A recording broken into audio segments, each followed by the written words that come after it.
noloshan maaragtay bila raxmada aho waa dhar baa la qabaa telefoon baa soo dhacaya TV baa daaran oo news ka daaraya hada shaqo kulahayn gabar baa la kufsaday nin baa nin dilidana ku samaysto dharkana da caleenta u bay noqonaysaa insha Allah dan fanaanada ayaa sheegtay hadal la yaab leh waxayna leedahay waxaan rabaa inaan guursado nin Tunisian ah oo cawaan ah ana aaminsaneyn wax diin ah isla markaana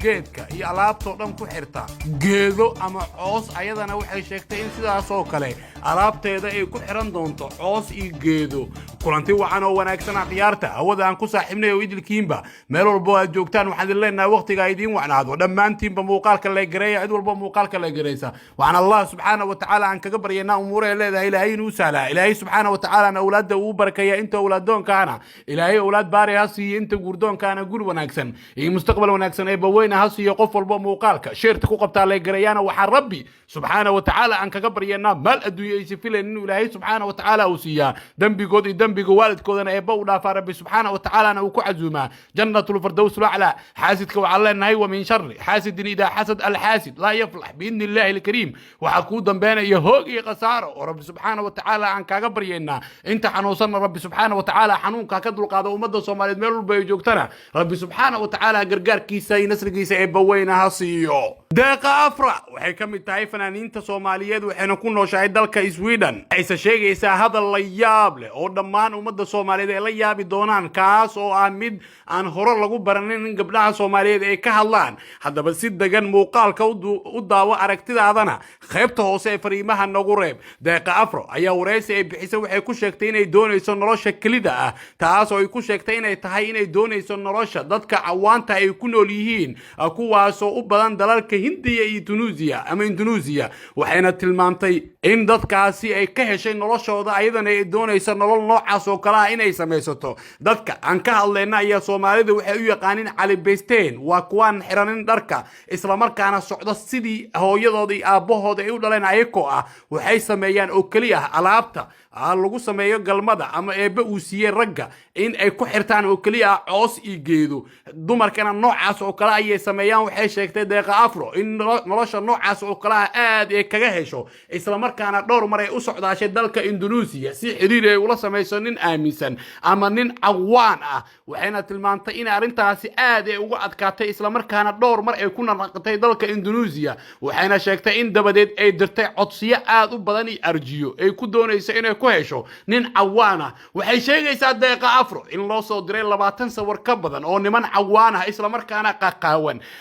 ayadoona tilmaantay dhowr sawir markay daawatay kadib inay heshay mid kamid ah nimankii ay doonaysay oo aadka ay u daneynaysay waxayna carabka ay ku dhufatay in ninkaasi sawirkiisa ay aragtay uu ahaa Soomaalida waxay u taqaan faras ayadoona sheegtay in dabadeed ay joojisay oo ay hakisay daawashada sawaradii kale waxayna sheegtay inay xiriir ay la sameysay ninkaasi dhawaanna ay isguursan doonaan dhowr marna ay kulmeen sida ay sheegayso fanaanada deeqa afra waxay tilmaamtay inay ka go'an tahay inay u guurto dalka Indonesia eena ka mid noqoto dadkaasi cawaanta waxaa la weydiiyay in dadkaasi ay yihiin kuwan corodooda asturan isla markaana siday ku dhashay ay ku socdaan ayadana ay ku adkaan doonto arintaasi waxayna tilmaamtay inay go'aansatay in dadkaas oo kale ay dhankeedana coorodeeda ay fidato eena qaawnaato waa sida ay ku sheegtay wareysiga ay bixisay fanaanada deeqa afra oo dad badan oo Soomaaliyeed ay la yaabeen hadallada ay sheegayso afra oo si hadlaysa waxay sheegtay in nolosha kelida ah ee cawaannimada ay tahay nolol aad u fiican raaxo badanna sida ayada ay aaminsan tahay isla markaana aysan doonayn telefoonka iyo xiriirka dadka ay rabto oo kaliya in noloshaasi cawaannimada ay ninkaasi cawaanka ay guursato waxayna tilmaantay in ayada dhankeeda ay ka soo go'day inay ku dadkaasi cawaanta ay ku nool baadiyaha Indonesia sida ay sheegtay fanaanada deeqa afro ayaa dhowr bilood ama sanad markay joogto qadka ay ka sii baxaysa waxay sheegtay hadallo la yaab leh oo hadal hayn iyo waliba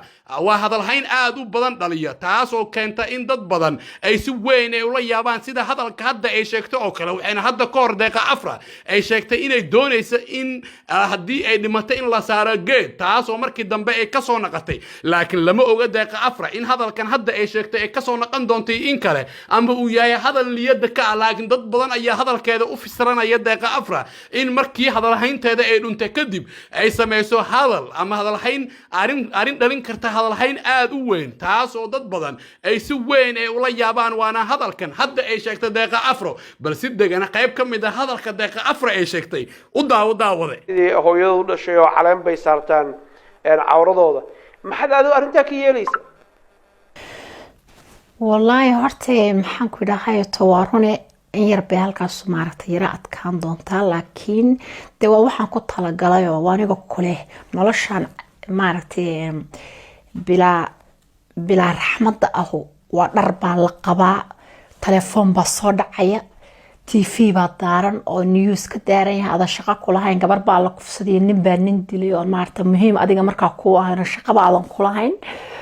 marka horta aniga waxaan halkaas free waxaan u doonanayaa nolol free halka u raadsaday ma fahanteen marka kulli caleentan la gashanay anigu duurkaasna waan joogaya insha Allah in yar guri yar ma sha Allah iyo maaragtay gacantaada ku dhisatay sariir yar gacantaada ku samaystay maaragtay alaabta xitaa gacantaydina ku samaysto dharkana de caleenta un bay noqonaysaa insha Allah sababta waxaan ka cararayaa marka noloshaan pressure-ka iyo telefoonka iyo biilasha iyo korontada iyo gawaarida iyo saxmadda wata ka cararaysaa adduunkan isdaba taal waa gartay deeqo waxaan kaloo ogahay ninkan iyo adigu isma aftaqaanaan Soomaali warkiisa daa xagiisa Swedish ma yaqaano Ingiriisku adigu taqaan asagu ma yaqaano afkiisina ma taqaanid jacaylkuna waa in la yahay baa leeyahay maxaa ku wada sheekaysataan alla baaya Cabdi Xafiid wallahi billahi atallaa waxaan ku idhi horta waa nin ma sha Allah laakiin af wax la yiraahdo oo aan isku fahanno ma jirto waxay tiri Soomaalidu waxay tiraahdaa afwaakana maxaa lagu cunaa meed waxay dhigi jireen afwaakana maxaa lagu cunaa marka wallahi waxaan isku fahanaa ma jirto laakiin haddana shan farood isma fahmi waayo Soomaalidu tiraahdaa halkaas aan ka soo galayaa ma fahanti waa adigu iska imaan doontaa laakiin kulli waqti bay qaadanaysaa taasaaba ugu daran hatta laakiin gacmahaad ku sheekaysataan farahaad isku taagtaan marka sheekaysanaysaan waxaana jecelahay daawadayaasha inuu sheegay ninku dhagool ma ahan haddana faraha ka sheekaysanaysaan ninka aniga aan jecelahay Cabdi Xafiid oo farahan ka sheekaysanaa sababta waxa keenaysa luqad aan isku fahano isku afkarana ma jirtaba